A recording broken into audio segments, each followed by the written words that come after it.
Alright, welcome once again to Physics Meal.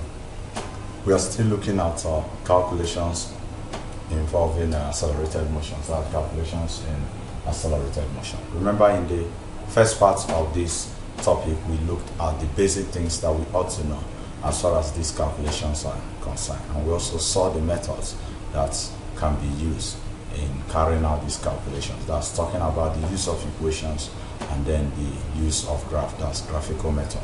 We are still on the use of equation because towards the end of our first video we were able to give the 4 basic equations that can be used in carrying out calculations involving accelerated motion. So now we have to quickly look at the equations. We want to solve problems now. Now remember that if you fail to watch the first video, you may have problems, yes, trying to understand this calculation. So I want you to take time to watch the first video.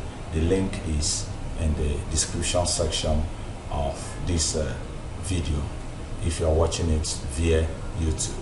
Then if you're watching it on Facebook, please search for the first part of this video on our YouTube channel, Mathematics Meal.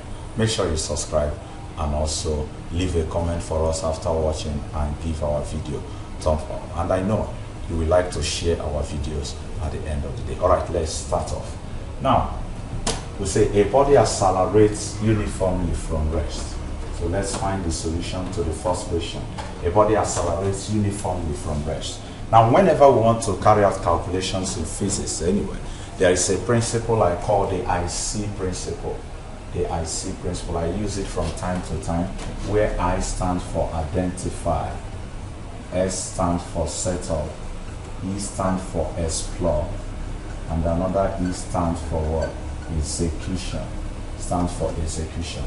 So for you to solve a problem, you need to identify the quantities given in that question. Some of them may not be given maybe as a numerical quantity, but in the statement made may actually be because of a particular quantity. Yes, we're going to see that in this question now. There may be a statement that we actually assign certain values to certain quantities also. Alright, then you set it up.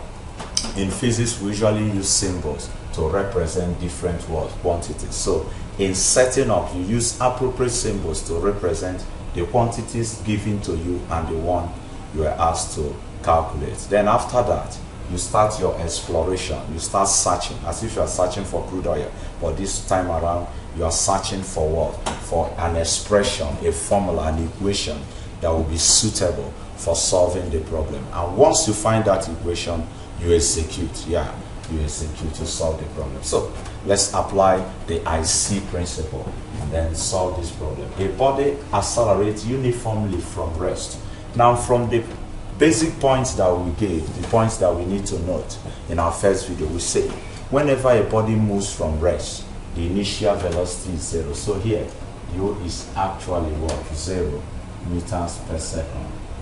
Now, accelerates from rest at the rate of 3 meters per second squared.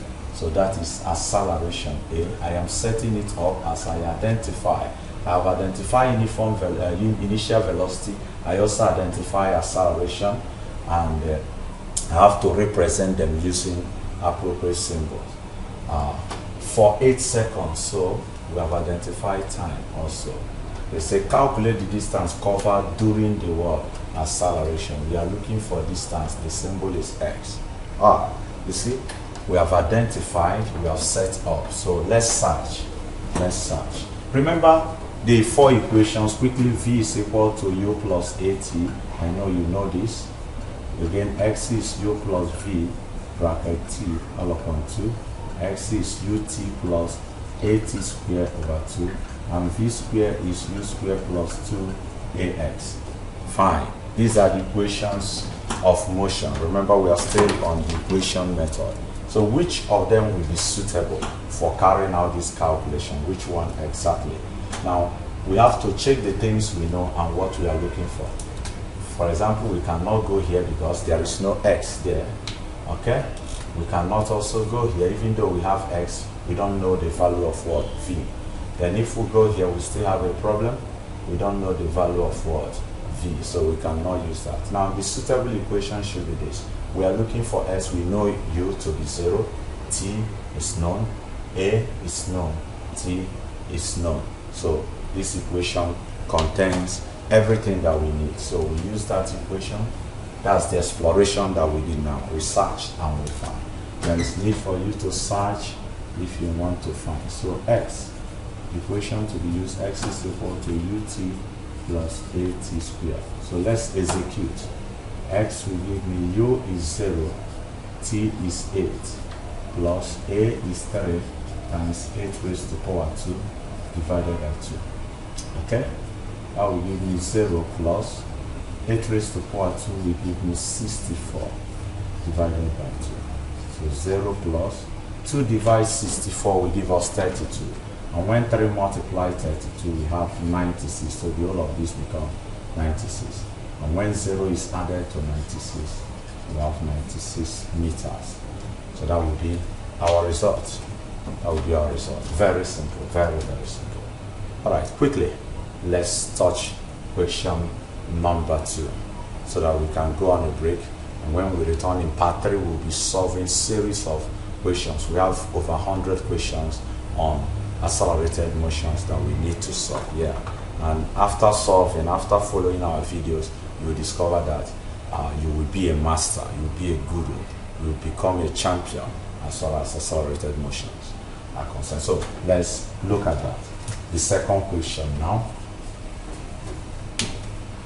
A body moving with a velocity of 3 meters per second. So this body did not move from rest. So it has a velocity, that should be the initial, of 3 meters per second.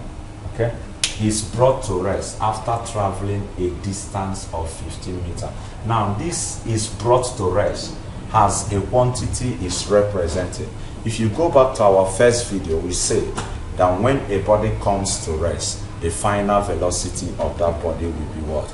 Will be 0.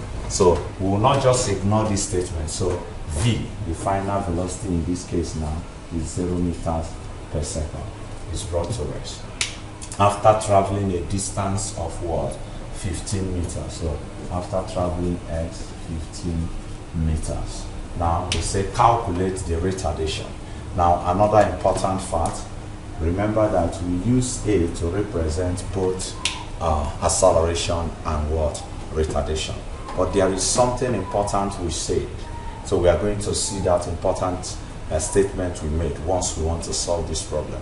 Let's explore and find the equation we are going to use. We have been able to identify and set up the quantity. So let us explore. The exploration v is equal to u plus at. That's 1. X is equal to u plus v bracket t divided by 2. X is ut plus at squared all upon 2. Then x is equal to, v squared is equal to u squared plus 2ax. Now that's what we have. So which one will be suitable? Is it this? We don't know time, so this is gone. Or the acceleration term is not even here, this is gone.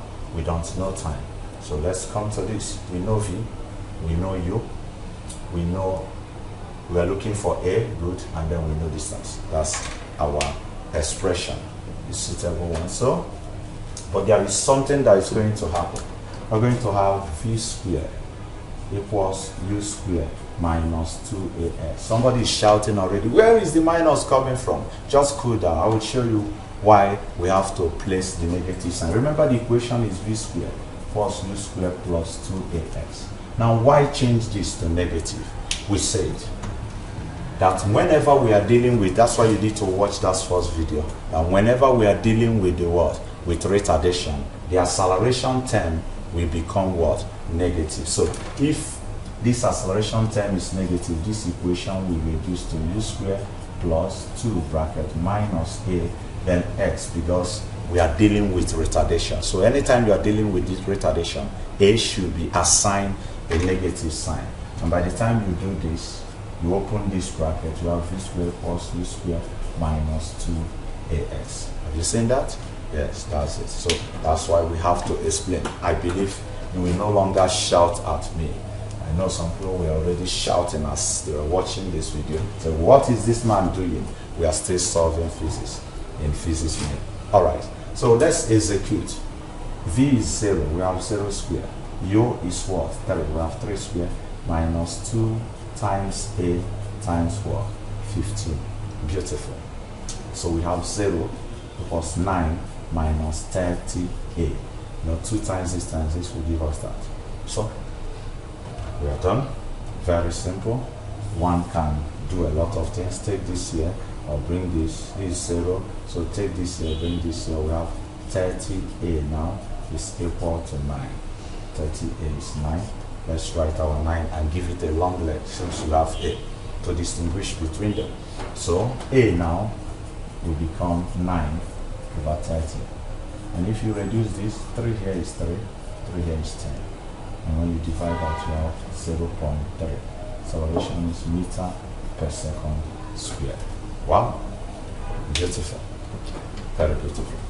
So that's all for now. We're going to go on a break. The part 3 of this video is actually ready. Just get ready to enjoy more meal from Physics Meal. Remember, this is all about mathematics and science meal. Subscribe to our YouTube channel and also follow us on Facebook. You will like us, you will enjoy us, and we will become partners. Always share our videos each time you finish watching one, because others still need to enjoy the meal that you enjoy. Thank you, and God bless you.